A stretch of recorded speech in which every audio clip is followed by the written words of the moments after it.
Hi, guys, and welcome to another episode of Woke by Accident Podcast, a weekly chat about socially conscious topics impacting the culture. Welcome, I'm Jen, and we are with Sambaza, host and creator of the Sambaza podcast, originating from the Republic of Kenya.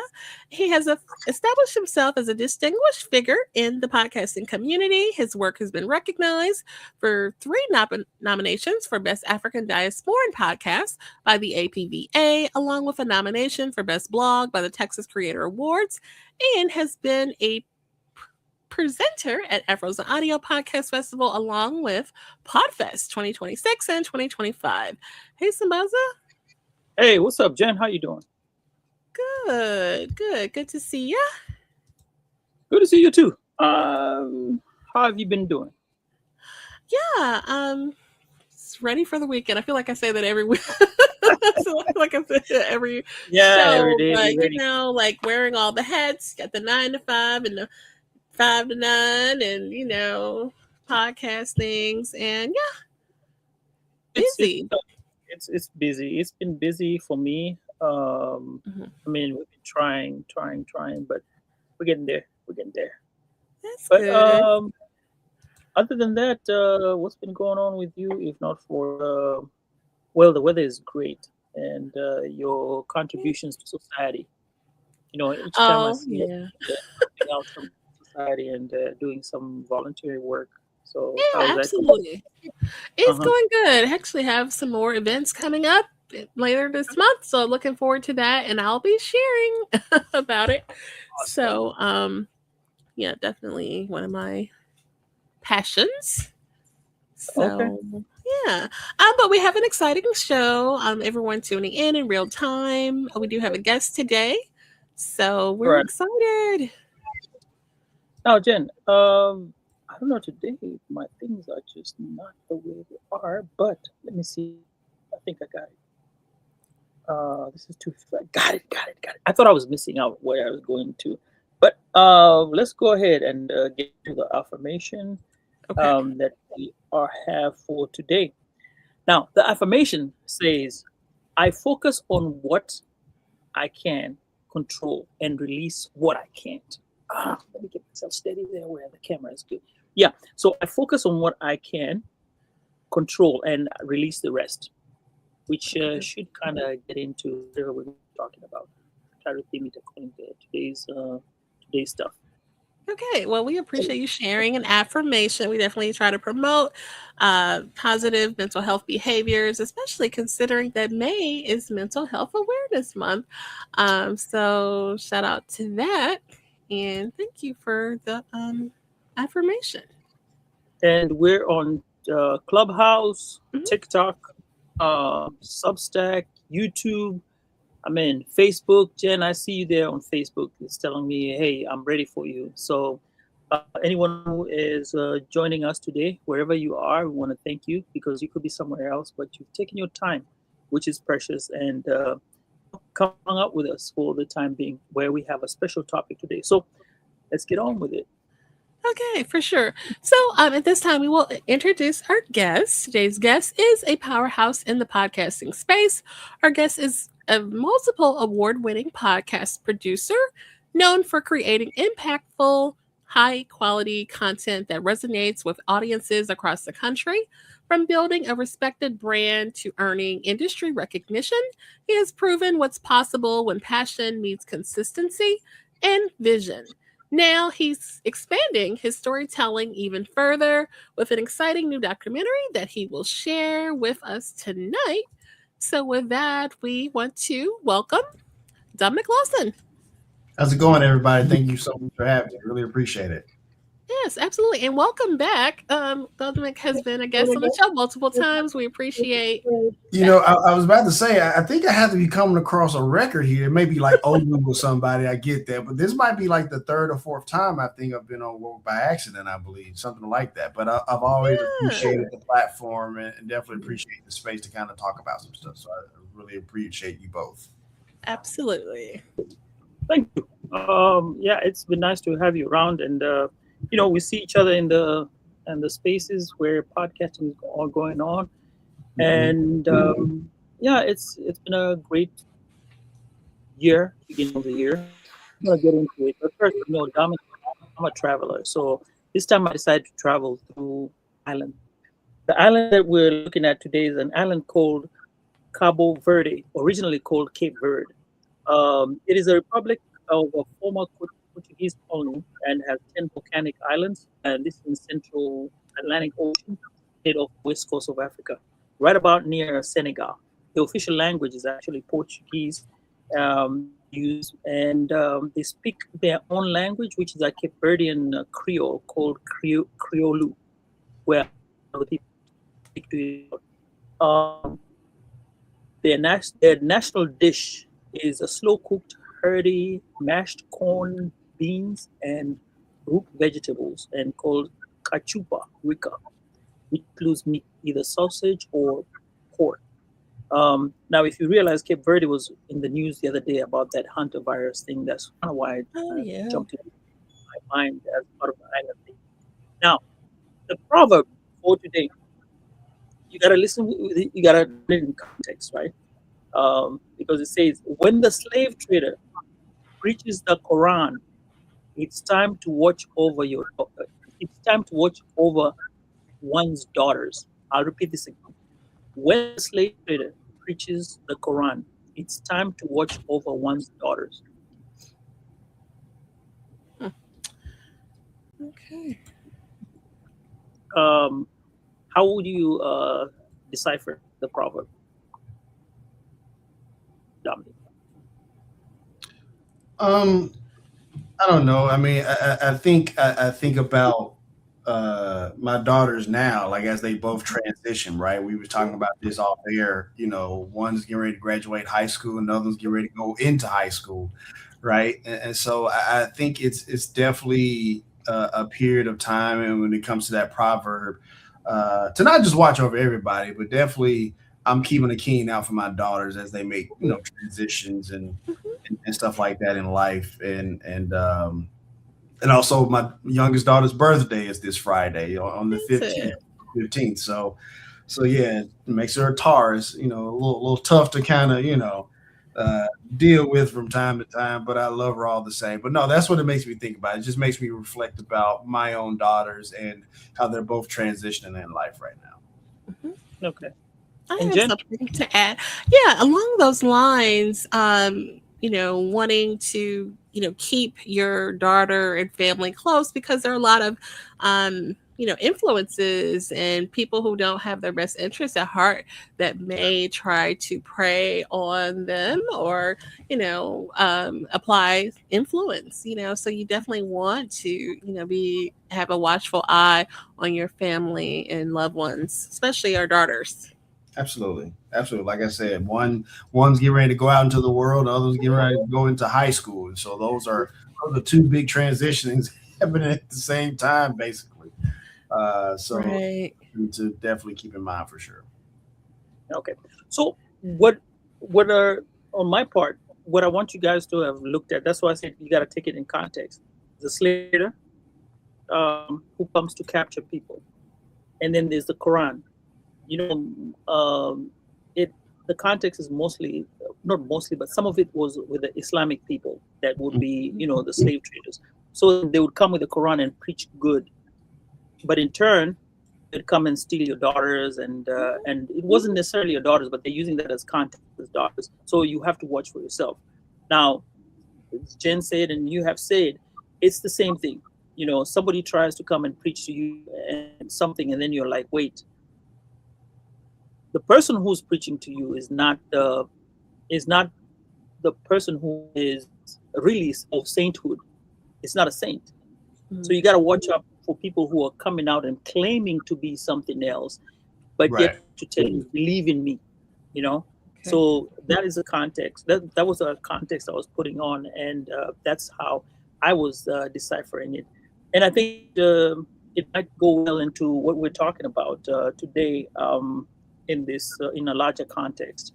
So to start, Dominic, I want to welcome you again, coming back to this show, and I want to congratulate you, Kenda, for 2026 awards. Man, you've been rocking it, and you hold a significant amount of recognition in the podcast and podcasting space. Without you, I don't know. I don't know. There would be some things missing. However, at what point did you realize that you're building something award worthy? Um, when we talk about the slate of shows that we have at Owls with mental health rewritten that I was blessed to kind of announce here on Woke by Accident, a while back, a year ago, I believe, and obviously Black is America and stuff like that. If I'm being honest, and it starts with the transition from interview to narrative style of show, right? And I remember, and that was the first show was Black as America was the first narrative show we created, right? And I remember I played the not the first 2 minutes, but honestly, the last 2 minutes of the John Fox episode, and I played it for Kenda, and it was the first time she heard or whatever, and she was like, "Holy crap, what have you created?" Right? And I think that, and believe it or not, while that is my wife, and that is while she loves me very much, she's a tough audience sometimes. But objectively, of course, because I'm asking her to be objective about the content and in whatever there is what we're creating, right? But she's like, "Holy crap, what have you done?" And so that's when I knew, okay, we may be on to something, right? And then played that part, and then that's when I released the first 2 minutes to like just social media, just to kind of give an idea of what people listen to and stuff like that. And I think the common thing I kept getting was, "Where's the rest of it? Where's the rest of it?" Right? What happened to John Fox? And so when you have that type of reaction, you type to have that visceral reaction, then okay, you might really have something here, And so once we started to play the entire episode and put it out for Black History Month in the February of 2022, and people were just calling like, "Man, that was some epic stuff." Like, first of all, I didn't know the story of John Fox, but the way you told that story made it sound like a hero, even though we know what ultimately happened to him. It really made him sound like a hero. And so when we're able to tell stories, particularly narratives, of people who look like us, and to kind of flip it on the dime to where we're the hero, we're the person on carrying the baton or whatever the case may be, that's when you may have caught lightning in a bottle a little bit, right? And so obviously from that, we was able to be blessed with a few accolades and critical acclaim and stuff like that. But I think honestly, to answer your question, Sambaza, when Kenda listened to that, it's like, "Holy crap, what have you created?" That's when I knew, okay, we probably have something here. And Dominic, that makes me think, you sharing that, like, there was one episode of Black is America where the family of the person you were covering reached out to you. Which one was that? That was about and I'm drawing a blank here, but his story was he roller skated all the way from Chicago to DC for the march on Washington in 1963. And so when they reached out, and they kind of cleared the facts. I mean, a little bit of the facts, a little bit, just more so from the standpoint of all my research said he was a semi-professional roller skater. He's like, no, he was a professional full-time roller skater, stuff like that. Oh, okay. Stuff like that, which I definitely would never have a problem with that, because when you're talking about people's, family members, stuff like that, you want to make sure that you put them in the right regard, but they definitely appreciate it. But when you get that type of response from the family members of these civil rights heroes, that's definitely means something even more, and that they appreciate that you put their loved one in this light, and that you told their story from a way that that is with dignity, that is with honor, that is with respect, but also with reverence, right? Because I think when we talk about people who have done amazing things, a level of reverence, especially in the Black community, is something that I hold dear when I create pieces for Black as America. And so but yeah, when that family member reached out, it was definitely a special moment. That's awesome. Definitely a special Now, moment. we also have this we also have noticed this thing where you named yourself the pod pilot, and you got into sending in your drone and stuff like that. Yeah. Was that the initiative that inspired you to get into this documentary project that you have right now? I'm sorry. Repeat that one more time, Sambaza. I'm sorry. So you have this. Okay. We noticed about the pod pilot, right? Yeah. And Yeah. it going on for a while. And what I was asking is if this was the initiative to the documentary that you're doing right now, or this came out, or is this something that was planned? That's actually a really good question, and I tell you why. Honestly, I got into flying drones or whatever, honestly, because I wanted to just create something different and new, not even from an artistic standpoint, right? I was like, I was inspired by how drones were being helped to with search and rescue. I think, and Sambaza, you're probably familiar with this, that camp that flooded a while back, right? And they were trying to find some of those little girls who were missing and stuff like that. And I think something like a drone would have definitely been helpful in that regard, right? And I think that story really touched me, right? And so that's initially why I got into it. But over time, get to have like these amazing pictures and video and stuff like that. It kind of came into a thing where, wait, man, I can probably use this cinematically in some kind of way, right? And so that's where the pod pilot kind of was born, right? Like just taking these like reels and videos and stuff like that. Because one of the things I've noticed is that people like perspectives and angles, right? They like different perspectives and different angles. No different than how I would tell a story in Black is America. Like I can tell you the story of the March on Washington, or I can tell you the story of the March on Washington through the lens of this person roller skating to DC. And so when you think about, being 200 feet in the air, 250 feet in the air, 400 feet in the air, and taking pictures of maybe the same stuff over and over again, but you have a different perspective on it, that brings a whole different light on something, right?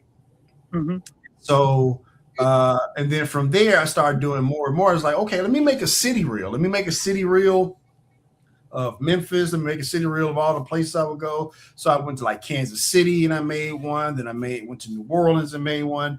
Then I made one here in Memphis or wherever that people really thought was really cool. Actually, the showrunner and creator of I'm blanking on the name of the show now, P Valley.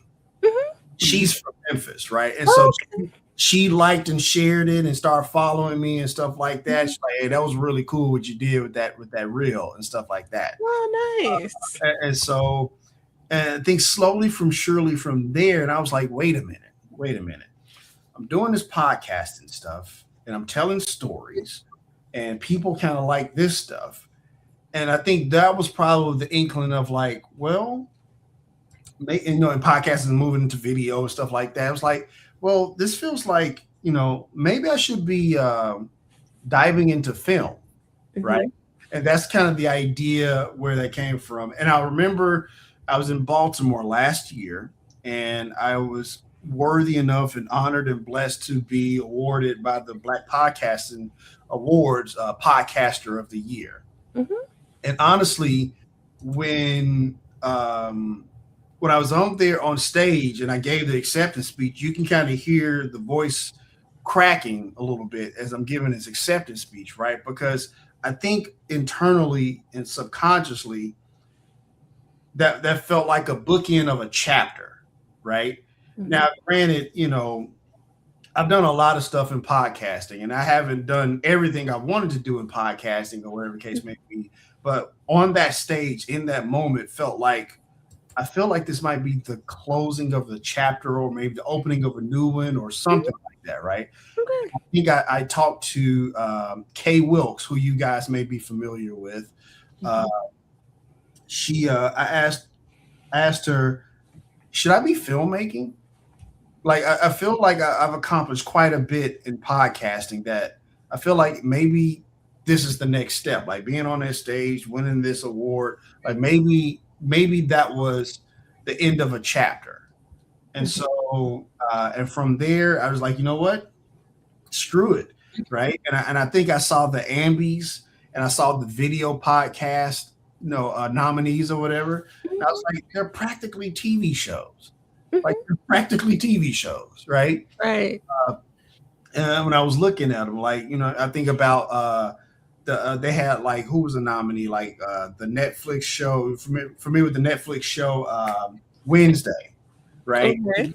Have like a companion podcast, and I'm looking at the studio and the setup. I was like, it's practically a TV show, right? True that they got microphones and stuff like that. Right. Practically a TV show, and the same thing with Antiques Roadshow was a nominee as well. And then when I saw that, I was like, you know what? I think with all of this at my disposal, from narrative storytelling and writing scripts and these flying cameras we know as drones, let's just make the transition to film, right? And I think that's what the goal was at the top of the year. And it was just a matter of finding what type of subjects and stories I wanted to tell. I think I started with the first one technically before the year started, with my mom and telling the story about her being on food stamps and public, assistance and stuff like that, and kind of breaking the myth of the welfare queen, if you will, right? And I think that's probably the first foray into kind of documentary filmmaking. But one of the things I've noticed in this journey is that I've always written cinematically. Like when you listen to an episode of Black America, right? A lot of people is just like, man, this feels like I'm listening to The a movie. sound design. Yeah, totally. Sound design and stuff like that. And so, but also with the writing as well, and being descriptive and things of that nature. And so honestly, to answer your question about, I feel like I was on this journey not knowing I was on this journey, if that makes any sense, right? Because it was kind of like one of those things where after a while the resources kind of caught up with the skill set and stuff like that. And so I was like, you know what, let's just do this. And so that kind of came into what I'm doing now. Still doing a little bit of podcasting, but it's kind of a merge between filmmaking and podcasting, probably leaning more towards filmmaking. So there you shared the intersection of this with the storytelling to documentary in this medium. We're going to ask you, how is this project different from podcasts? But I mean, does it feel different? I mean, I guess is that the better question? No, it does actually. Okay. And I appreciate that pivot in the question. It does actually feel different. Like, if I'm being honest, one of the beauties I love with doing this is going outside, because one of the styles of documentaries that I absolutely want to do is like observational documentary, watching stuff as things unfold, right? So when I asked my friend Keedron, who has been a well-known community organizer here in the city of Memphis for years, who just so happened to go to high school together with him. I literally hit him up like at midnight one night. I knew he had a voting drive restoration event coming up citywide. I hit up at it was like 12:08, at night or whatever. It's like, hey man, I know it's late, but I got this idea, and I want to run it by you, see if you're cool with it. And so we hooked up the cameras in the Sprinter van, and we just rocked with it. And so it really does feel different from the standpoint of telling stories from, I don't want to say from the outside looking in, right? But it really is a little bit more of an engaging on the ground type of like documentary journalism type of field that's very exciting to me. And I get to tell these stories as they're unfolding, as opposed to telling something that's already happened and kind of just sharing it with people. I kind of get to not be part of the story, but to watch the story unfold in real time.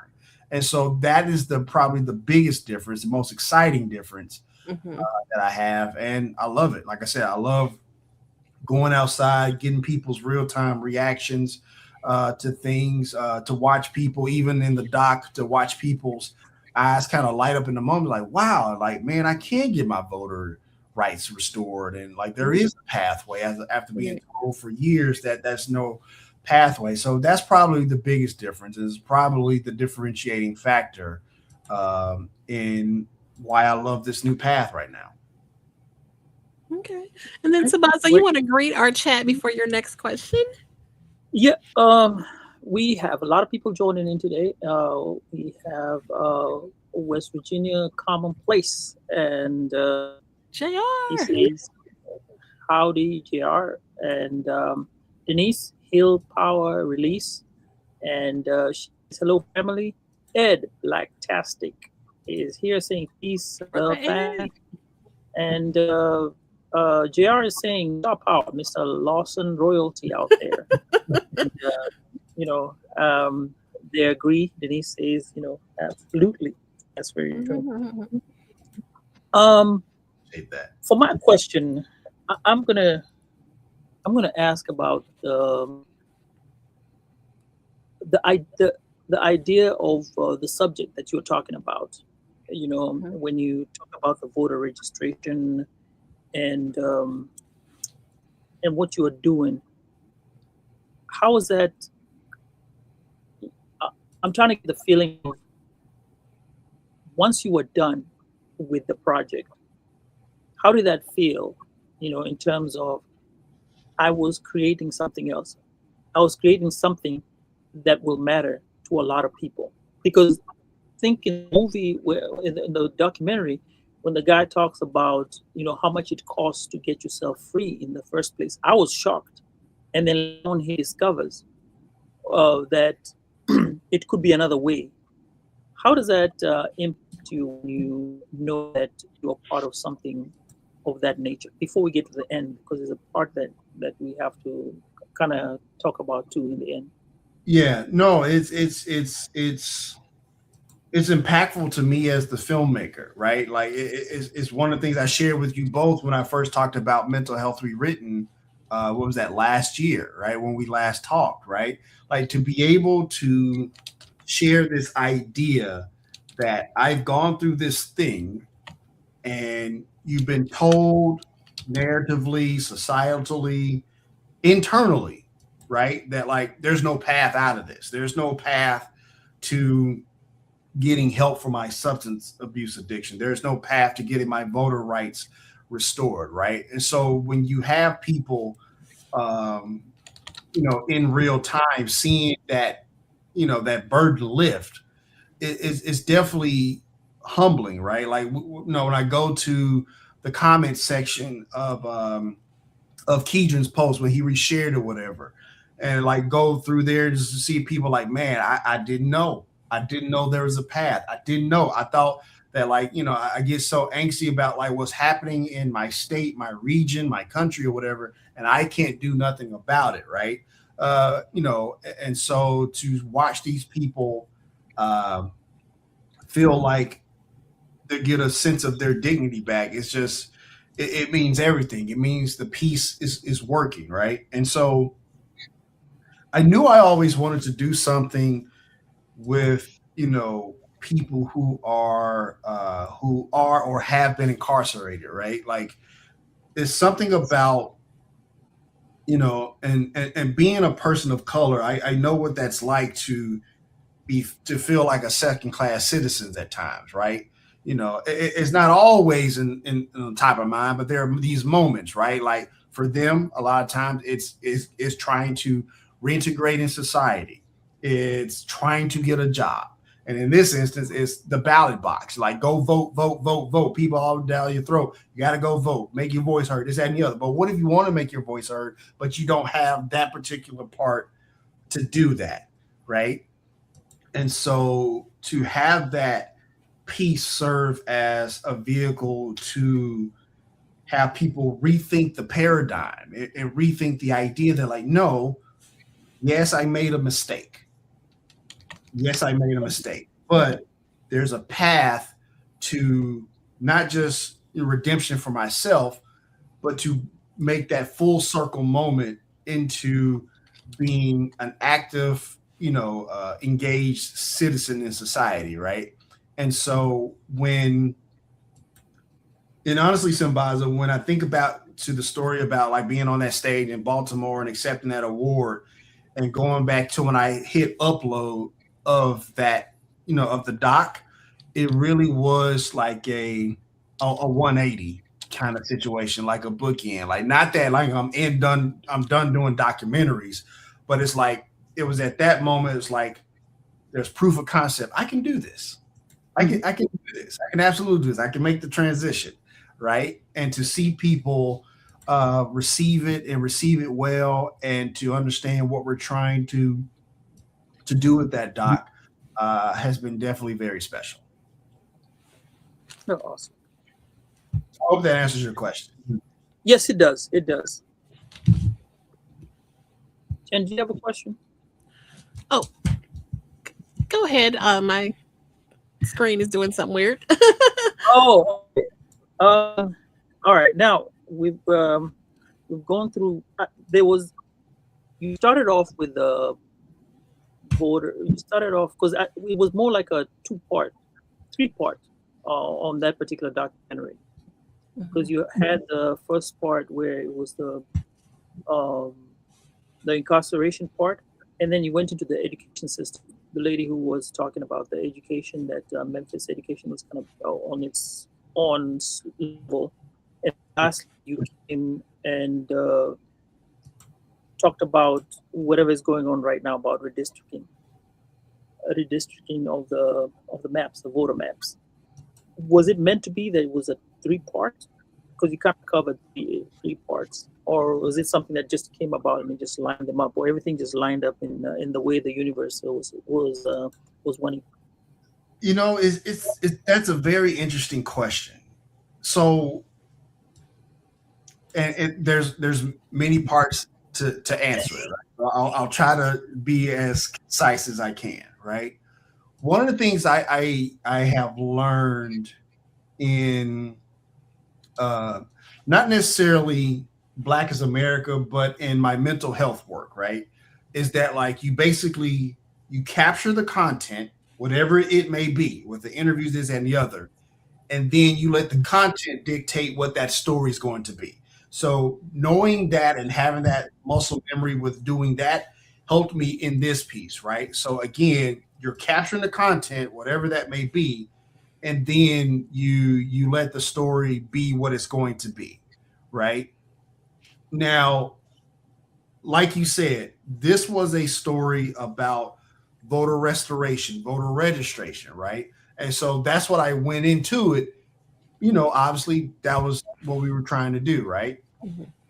But once I realized, and I say this in the doc, like once I realized as the day unfold, it's like what Keedron did was actually pretty brilliant, right? Mm-hmm. Not only is he talking about voter restoration and registration, right? But he aligned with city partners who each kind of focused on one particular voting aspect that you're going to be voting on.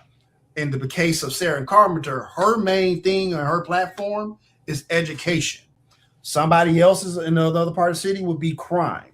Another part of the city would be immigration. So it's not just about voting. It's about what that vote touches. That vote is going to touch immigration. That vote is going to touch crime. That vote is going to touch economic policy, right?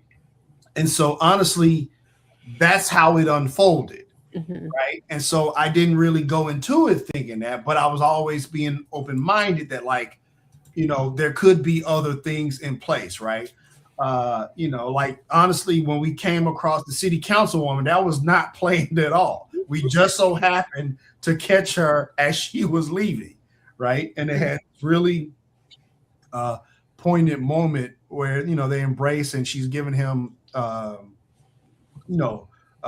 of confidence and stuff like that, and to have a city leader be there and show up and do something like that, that's huge. That gives credibility to what he's doing. And just to give you some background on the Keedron, he's been in trouble with not just from the incarceration standpoint, but also with his advocacy and going against the system and stuff like that. Because when you are trying to change things that have been going on for decades or centuries at a time, you're going to come across resistance, and that is no different for Keedron, right? So to have that type of city leadership to say, "Hey, I see what you're doing, and I'm rocking with it," that's important.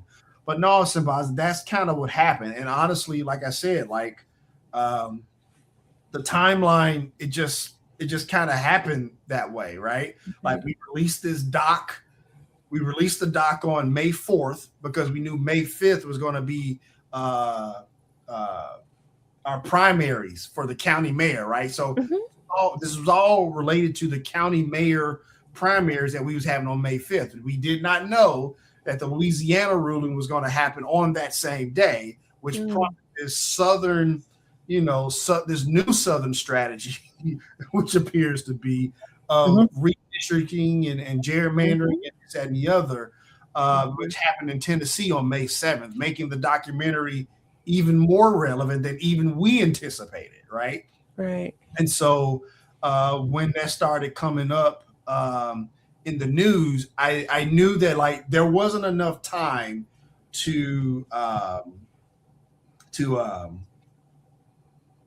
there wasn't enough time to go back and do whole sections to mention that part, but that last part was just alluding to what's coming, but also why everything you heard in the first 20 minutes of this doc was so important. Because when you think about the redistricting and what we talked about in the doc, some of the same elements apply. Access, who gets represented, who has a voice, all of those things still applied, right?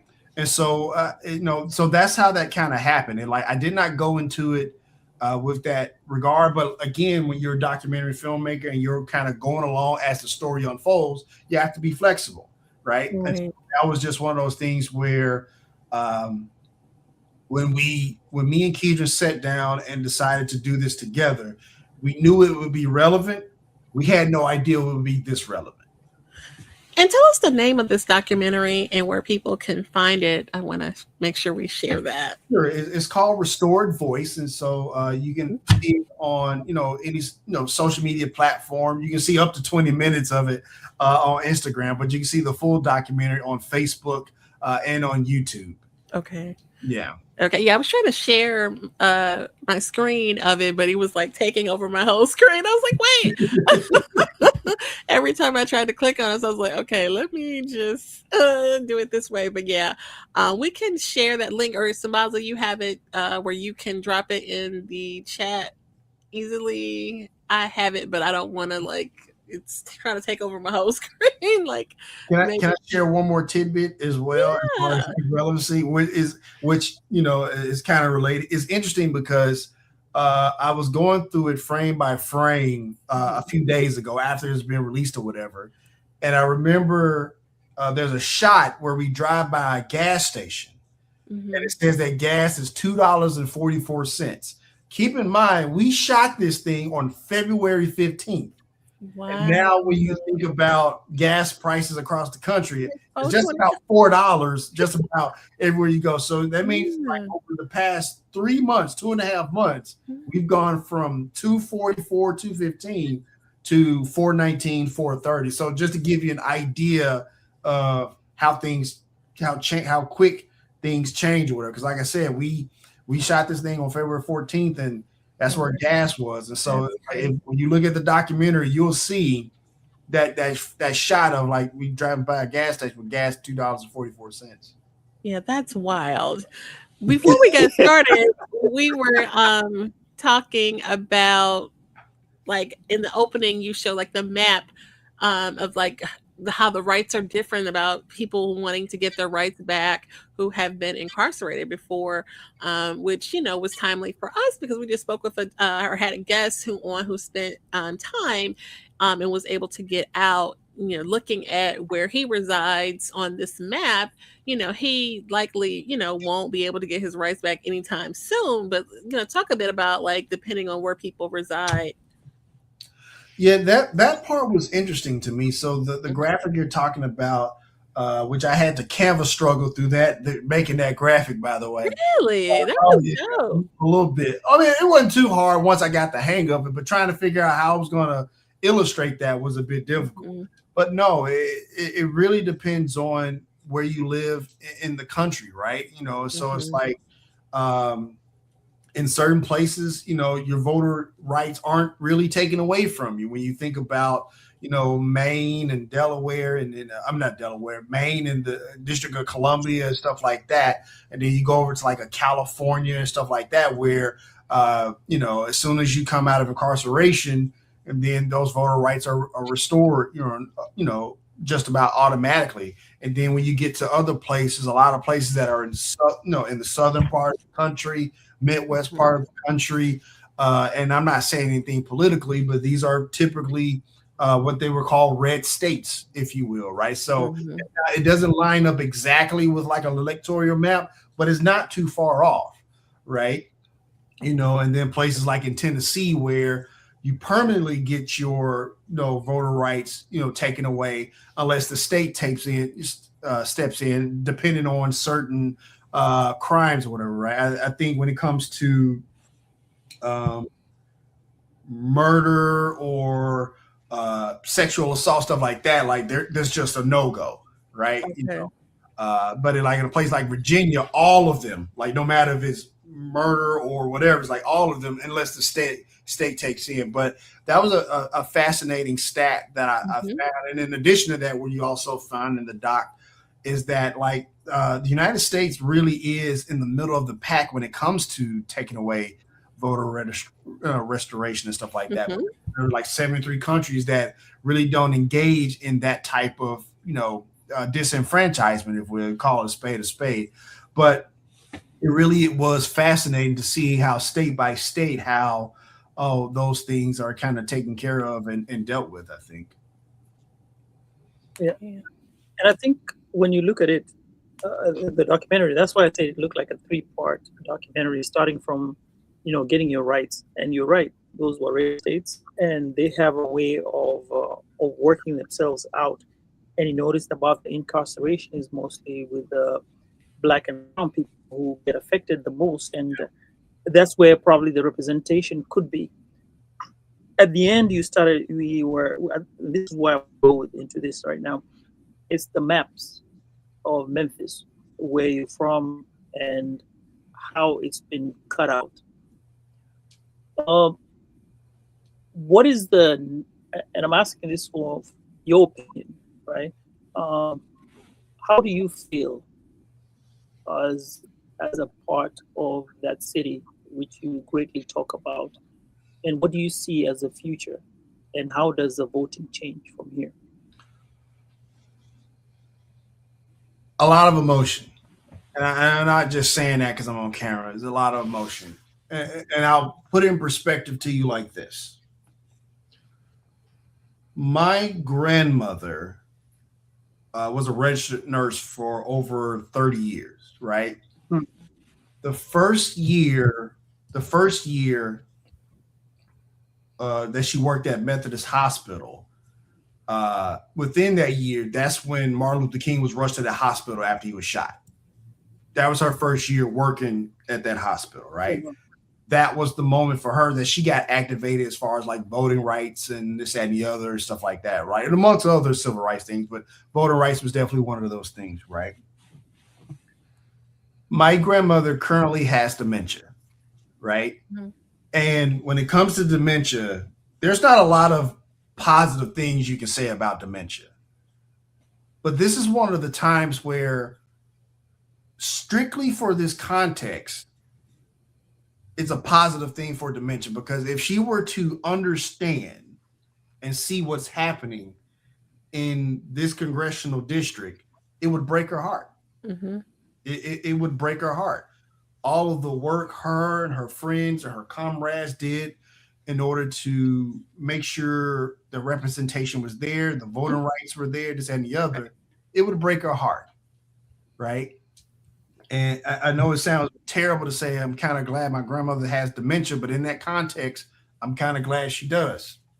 I mean, who would have ever thought that something like the voting act that they, put together all those years ago?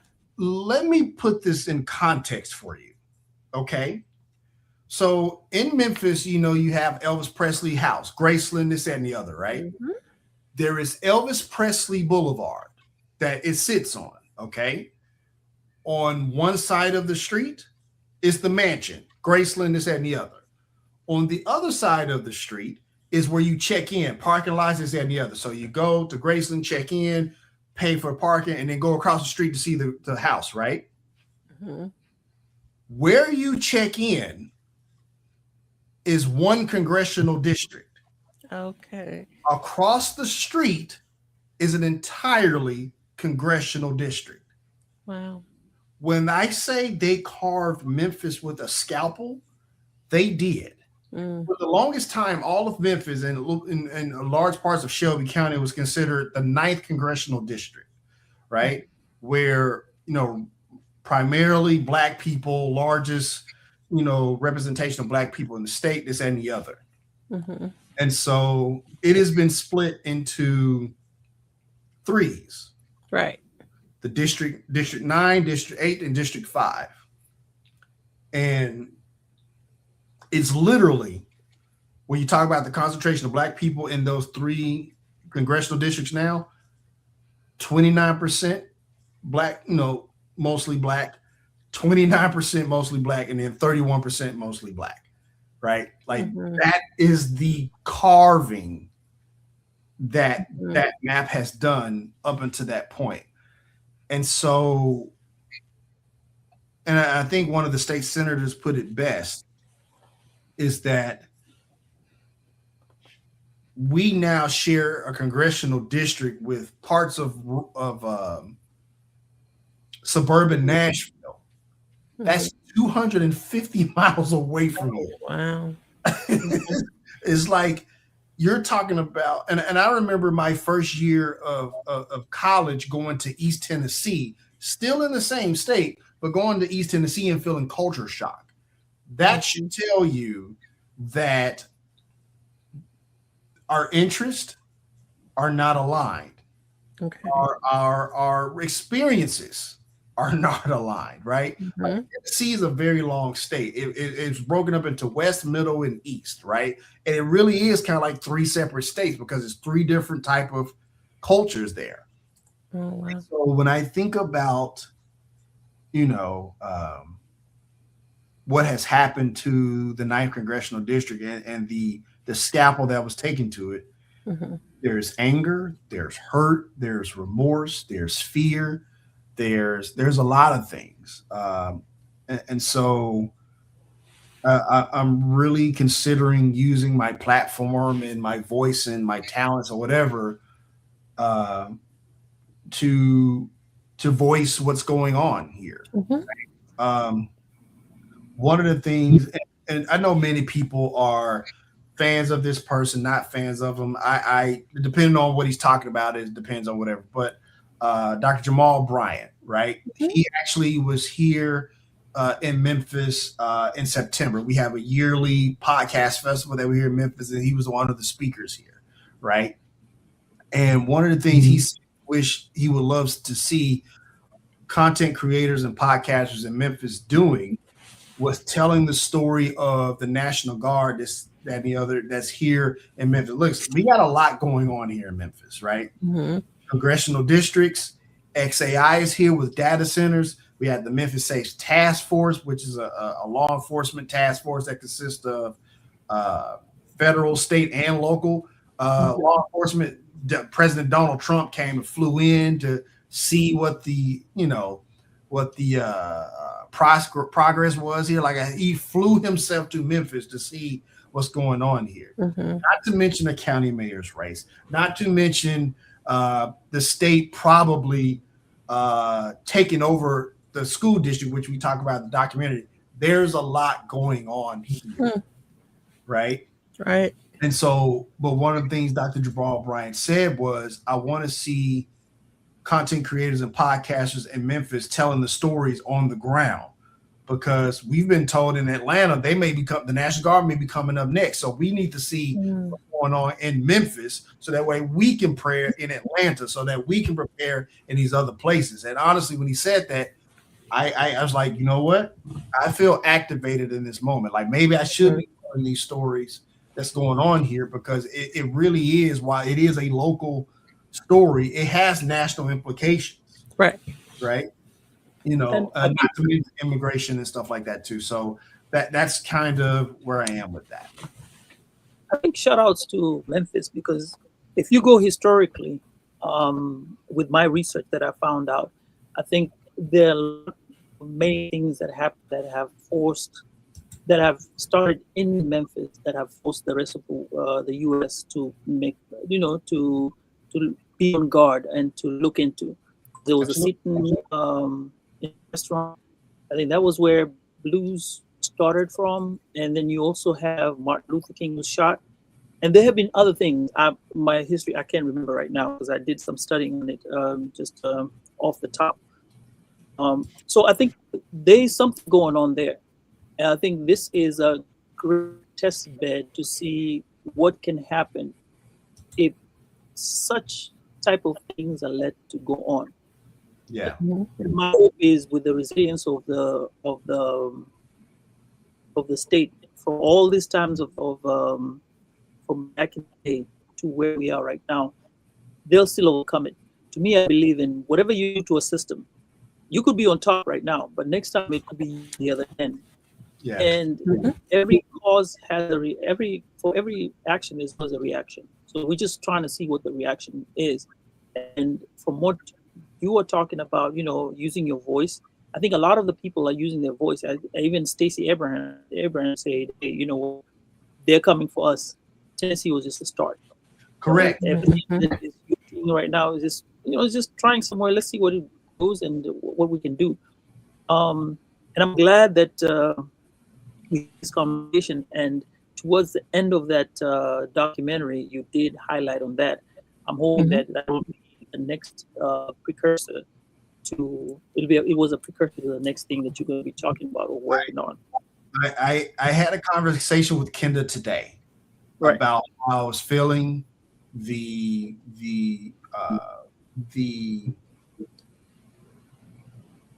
historical and moral weight I feel. The lineage I feel with both of my grandmothers being from here and being on the ground when it comes to civil rights. Like I said, my grandmother was a nurse. It was voting rights and some other things. My other grandmother, it was education for her, right? And to be able to have this gift and this equipment and resources and to be here in this area in this moment, it may just feel like this is what I'm supposed to be doing. And it's a lot to think about. It is. It's a lot to think about. But like I said, there's a lot going on here. And so it just needs to be documented. It needs to be documented. Like, honestly, no matter how you feel about it, I know how I feel about it. But no matter how you feel about it, it needs to be documented because,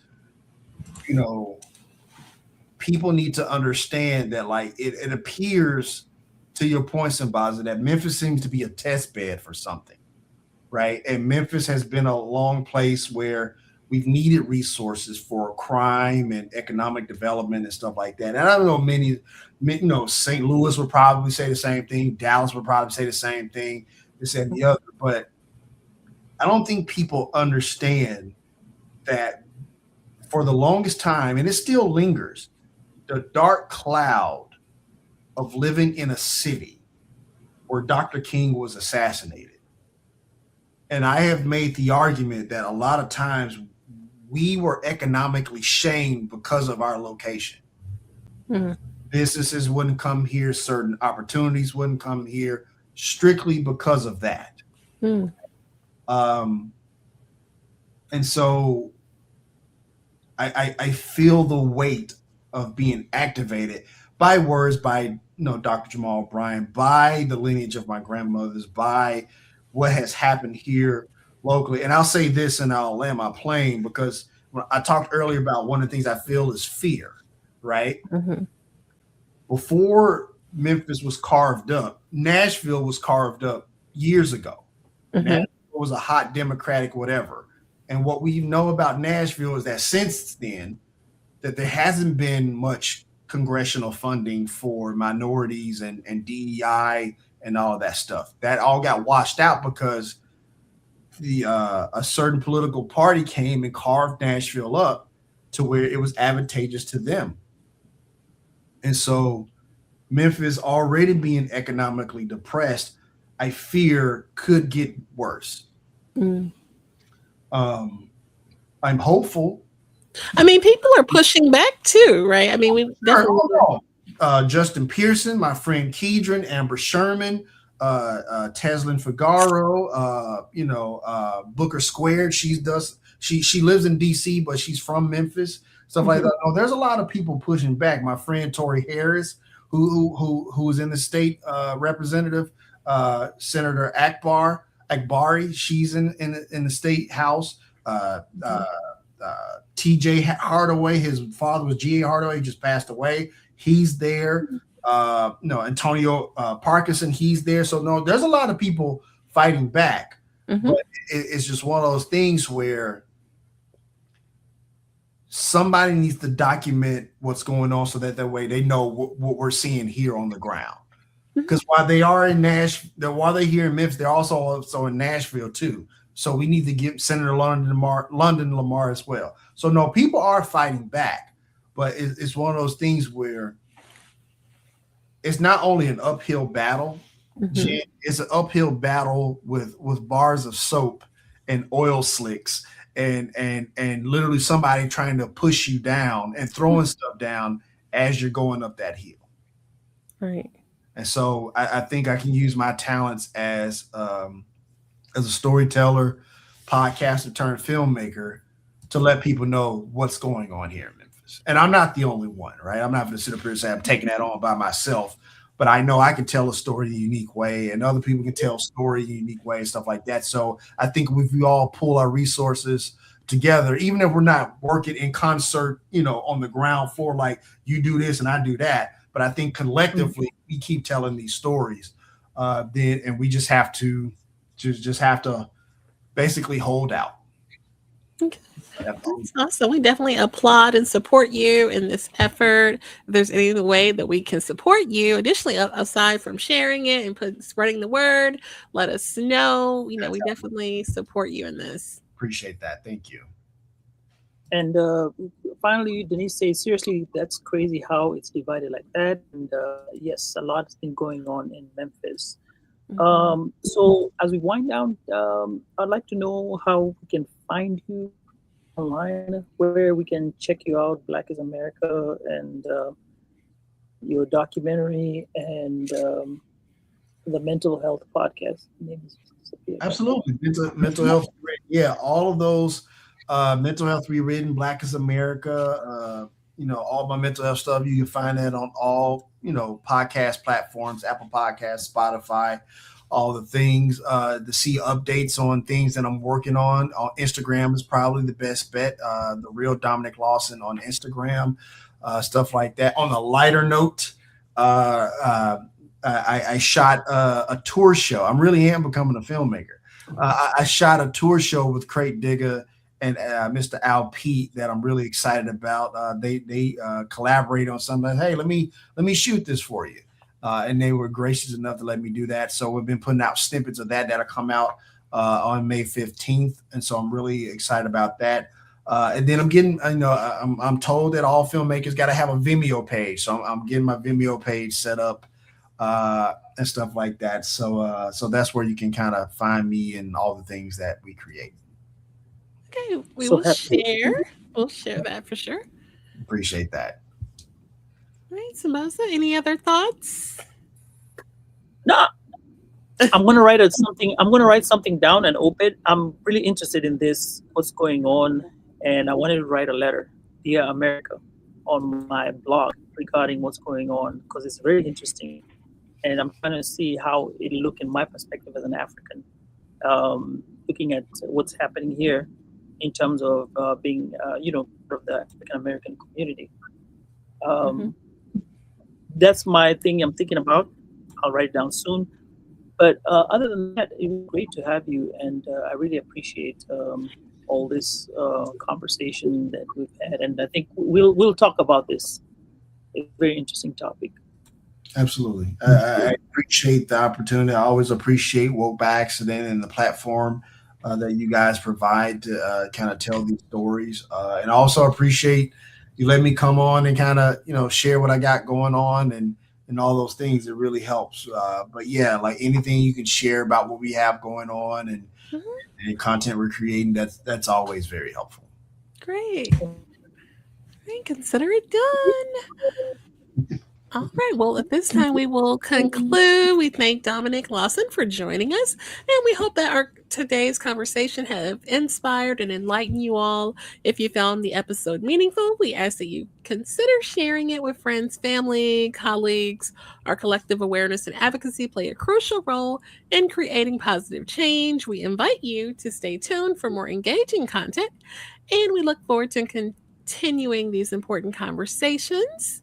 So until next time, Dominic, please stick around for our proper goodbye. But everyone else, please take care.